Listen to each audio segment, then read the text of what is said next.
Supreme নির্দেশে চাকরি গিয়েছে প্রায় 26,000 মানুষের। এ নিয়ে তোলপাড় রাজ্য। শীর্ষ আদালতের রায় প্রভাব পড়েছে দক্ষিণ 24 পরগনা বাসন্তী ব্লকের ফুলমালঞ্চ ঋতু ভকত হাই স্কুলেও। সেখানে একসঙ্গে চাকরি বাতিল হয়েছে 7 জন শিক্ষকের। এমনিতেই শিক্ষকের আকালে স্কুলের একাদশ ও দ্বাদশ শ্রেণীতে বিজ্ঞান ও বাণিজ্য বিভাগে বন্ধ রয়েছে পঠন পাঠন। আর এবার ঝুঁকির মুখে কলা বিভাগও। সুপ্রিম নির্দেশের জেরে এমনই করুণ অবস্থা সুন্দরবনের এই প্রত্যন্ত এলাকার স্কুলে। জানা যায় স্কুলের 75% পড়ুয়াই সংখ্যালঘু সম্প্রদায়ের। পড়ুয়ার সংখ্যা প্রায় 3000। বর্তমানে স্কুলে পরীক্ষা চলছে। এই অবস্থায় শিক্ষকের অভাবে একজন শিক্ষককে 2 থেকে 3টি ঘরে একসঙ্গে গার্ড দিতে হচ্ছে। সময় 7 জন টিচার চলে গেলে ছেলে মেয়েদের পরীক্ষায় খুব অসুবিধা হচ্ছে। 2টো করে রুমে দেখা যাচ্ছে একজন টিচার সেখানে গার্ড দিচ্ছে। এতগুলো টিচার স্কুল থেকে চলে যাওয়া, এই যে ছেলে মেয়ে, এদের খুবই অসুবিধা হচ্ছে পরীক্ষা চালানোর ক্ষেত্রে। পরেও অনেক অসুবিধা হবে, ক্লাস চলাকালীন রুটিন হয়ে আছে, তাদের ক্লাসগুলো কীভাবে চলবে এই নিয়ে স্কুলগুলো খুব তো সমস্যায় ভুগছে। এদিকে একসঙ্গে এতজন শিক্ষকের চাকরি যাওয়ায় কার্যত মাথায় হাত স্কুল কর্তৃপক্ষের। এই মুহূর্তে প্রথম সার্বিক মূল্যায়ন পরীক্ষা চলছে।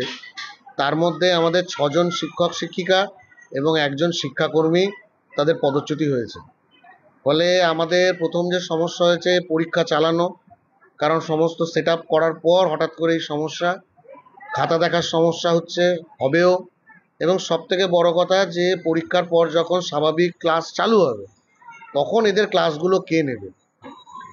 এবং উচ্চ মাধ্যমিক স্তরেরও একজন শিক্ষক আছেন রাষ্ট্রবিজ্ঞানের, সেখানে একজন মাত্র শিক্ষক, সেই বিষয়টাই বা কী হবে, এগুলো নিয়ে আমরা খুবই চিন্তিত। অত্যন্ত দুঃখজনক পরিস্থিতি, মানে হঠাৎ করেই 7 জন এইভাবে চাকরিহারা হয়েছেন আমাদের সহকর্মী। ওনার প্রত্যেকেই যোগ্য, প্রত্যেকেই দক্ষ এবং অত্যন্ত একেবারেই নির্দোষ, অথচ তারা আজকে এই পরিস্থিতির শিকার। আমাদের ভীষণই খারাপ লাগছে যে একসাথে আমরা অনেকদিন কাজ করেছি, তো তাদেরকে আর দেখতে পাচ্ছি না, খুবই খারাপ লাগছে। আর সেই সঙ্গে স্কুলের ছাত্রছাত্রীরাও ভীষণভাবে ক্ষতিগ্রস্ত হচ্ছে। এখন পরীক্ষা চলছে, আগামী সপ্তাহে যখন ক্লাস শুরু হবে ওরাও দেখতে পাবে না সেই সব শিক্ষক শিক্ষিকাদের, ওদেরও ভীষণ ক্ষতি হয়ে যাবে। এই পরিস্থিতির একটা সুব্যবস্থা খুব তাড়াতাড়ি করা উচিত। অন্যদিকে সুপ্রিম নির্দেশে চাকরি গিয়েছে উত্তম কুমার গড়াই নামে এক স্কুলের শিক্ষকের। জানা যায় 2008 সালে মুর্শিদাবাদের পদ্মাবিটি হাই স্কুলের শিক্ষক হিসাবে যোগ দেন। এরপর 2016 সালে এসএসসির পরীক্ষা দিয়ে চাকরি ট্রান্সফার করে ফুলমালঞ্চ ঋতু ভকত হাই স্কুলে যোগ দেন তিনি। সর্বোচ্চ আদালতের নির্দেশে চাকরি যাওয়ায় অথই জলে পড়েছেন তিনি। 2007 সালে এসএসসি দিয়ে 2008 সালে আমি মুর্শিদাবাদে জয়েন করি একটা স্কুলে। ওখানে প্রায় 13 বছর চাকরি করেছি। তো ওই সময় বদলি ছিল না, কোনো বদলির নিয়ম ছিল না। আমি এসএসসি দিয়ে 2016 সালে এসএসসি দিয়ে বাড়ি দমদম লেকটাউনে ওখানে এসেছি আমি ট্রান্সফারের জন্য,